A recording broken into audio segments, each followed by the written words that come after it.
Kumusta kayong lahat? Ngayong araw na to, mag-assemble ako ng shelves o parang estante. So itong kanyang itsura. Bali ang pinaka luwang neto, yung haba pala 56 inches. Then yung height 36 inches. Then yung kanyang luwang, yung kapal, naglalaro yan sa 16 inches. Ganun yung kalalabasan ng ating project ngayon. Ang pinaka-frame nito, puro angle bar ang ginamit ko. So lahat ng lahat ng frame, puro angle bar ang aking plano para mas matatag pang pang habang buhay.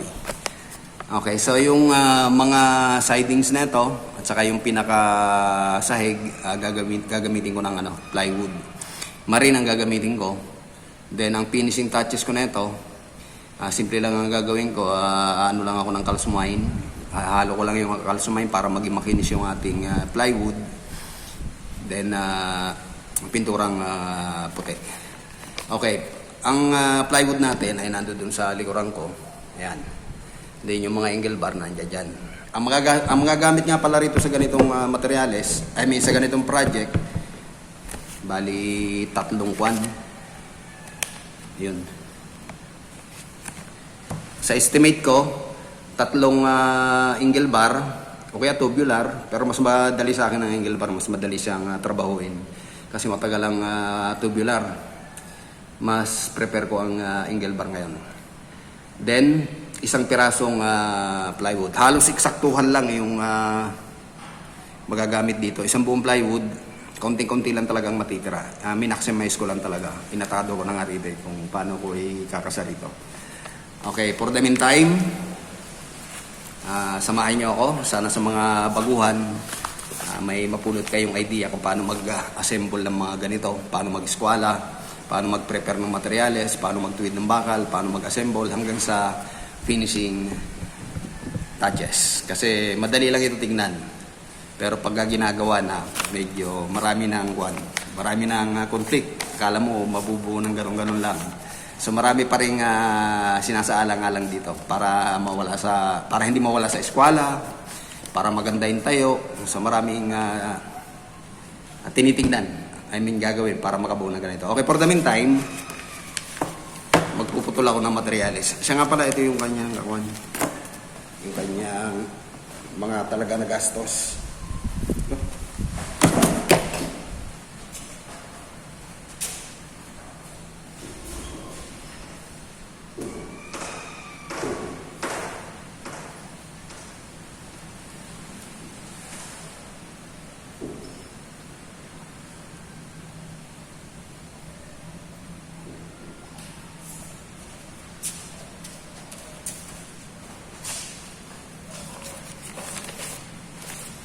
Sa pagbuo ng ganitong project, ganito yung mga uubos nyo. Depende siguro sa lugar. Kasi sa lugar namin, dito sa Cavite, ito ang presyohan. Ang angle bar, naglalaro sa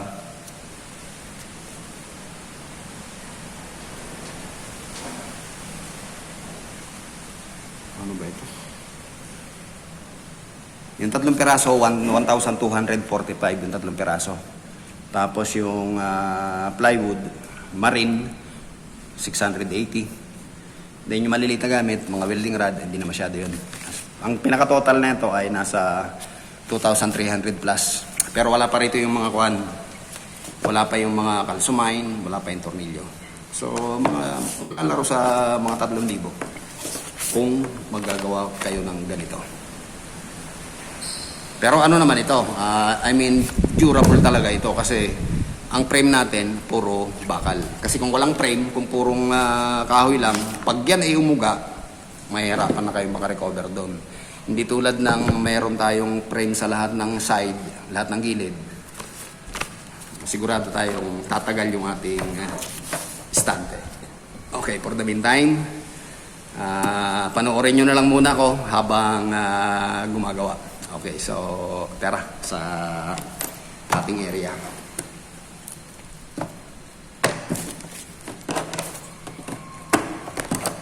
na kailangan ng safety goggles kasi magpuputol. Sandali lang ang welding operation na ito. Wala pa sigurong 30 minutes. Sandali lang tatrabahuin. Matagal lang ang preparasyon.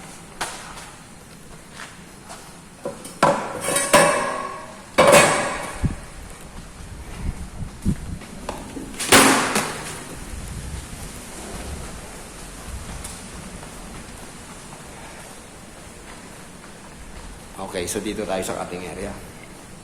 Sandali lang naman na trabaho to.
Okay, so na-prepare ko na yung mga materyales. Hindi ko na pinakita yung pagpuputol lang lahat-lahat.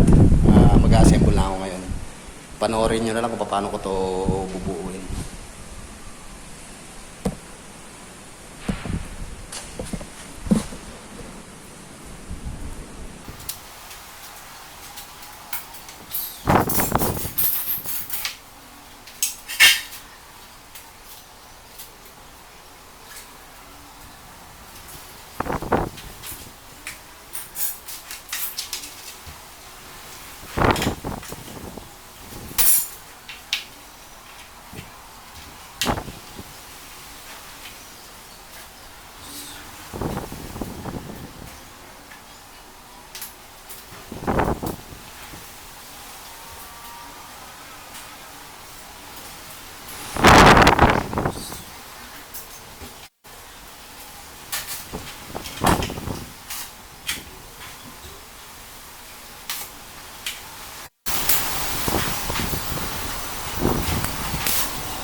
Okay, so nakabuo na tayo ng isang layer. Bali, 3 layer yan. Yung susunod na mga layer, ipapatong na lang natin yan.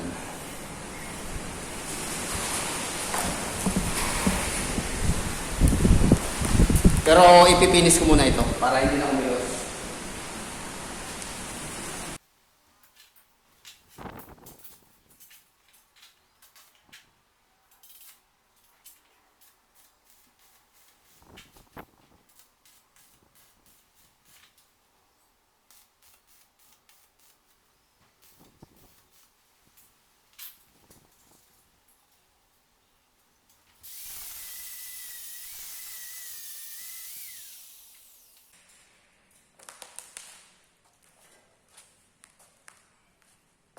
Okay, kung mapapansin niyo, naglagay ako rito ng bakal sa gitna. Ito kasi ang pipigil para hindi siya mawala sa eskwela. Ito kasi ang temporary support, temporary bar, pang-suporta para hindi mawala sa eskwela yung ating ginagawa. Kasi pag wala ito, kikilos yung ating ang pagkakaeskwela ng mga kanto na ito. Kaya naglalagay ako na ito. Ito lang ito, temporary lang. Tatanggalin pa rin ito.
Okay, so ito na yung pangalawang layer. Isang layer pa.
Okay, pangatlong layer na ito.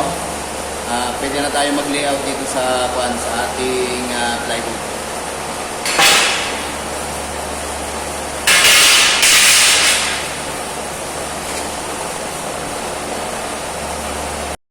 Okay, so nai-forma na natin yung bawat layer. Ang ibabaw niyan ay mayroong plywood. So pwede na nating i-forma yung ating plywood sa ating mga frame. Ngayon, this time ire-recta ko na ito. I mean, pwede ko nang ikabit yung pinaka-plywood para, I mean, kasama na yung frame sa pagputol. Hindi ko na masyadong inilayout. I-actual ko na yung frame sa pagtabas ng plywood. Okay, so panoorin nyo na lang ako kung paano ko to gagawin. Dahil nasa welding ako, ang available ko lang na pamputol dito ay cutting disc. Wala akong lagaring kahoy, kaya pagtsagaan na natin to. So panoorin nyo na lang kung paano ko to binubuo. By the way, ipoposition ko muna yung frame sa ating plywood. Pwede ko na kabitan ng screw yan para hindi na kumilos talaga. Para eksakto talaga sa sukat. Okay, so panoorin nyo na lang.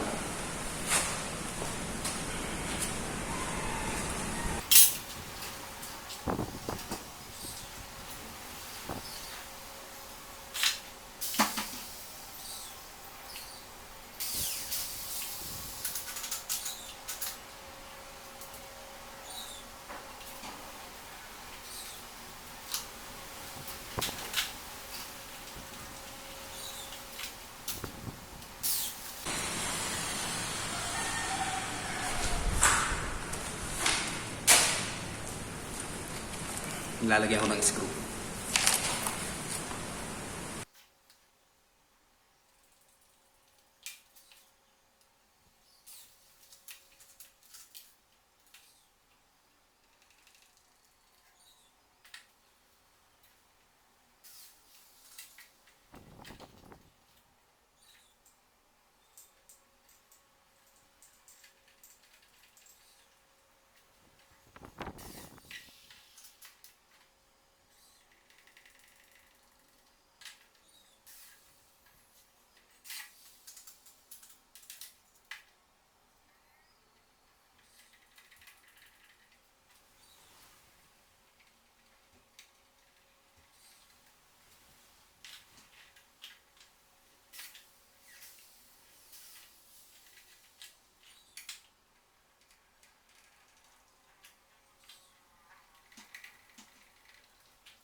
Okay, so naputol natin yung, nakaputol na tayo ng plywood.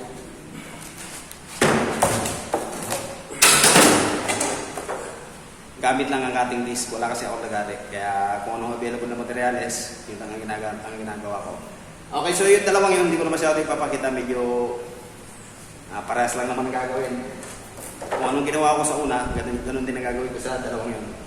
Okay, so abangan nyo na lang yung susunod na gagawin natin, yung pag-assemble mismo.